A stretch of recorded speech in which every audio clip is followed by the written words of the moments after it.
Hi mga langga, welcome back.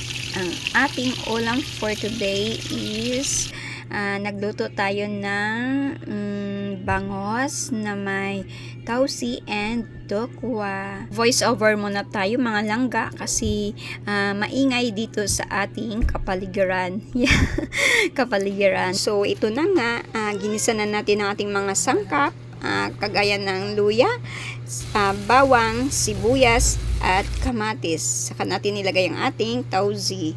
Ayan, kailangan pala natin hugasan ang ating tausi para hindi ganun kaalat mga langga. Ayan, nilagyan na rin natin ng tubig.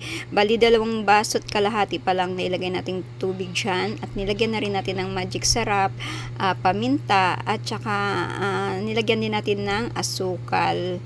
Optionals lang naman yung asukal, pero ako gusto ko kasi lagyan. Kasi napaalat ng konti ang ating sauce. So, ayan na nga, nilagay na natin ang ating piniritong bangos at saka yung piniritong tokwa. At hayaan na lang muna natin kumulo ng mga 2 to 3 minutes. At ito na nga, pwede na. So, nilagyan na natin ng toppings na onions at saka ceiling green. So, thank you for watching. God bless. Bye-bye.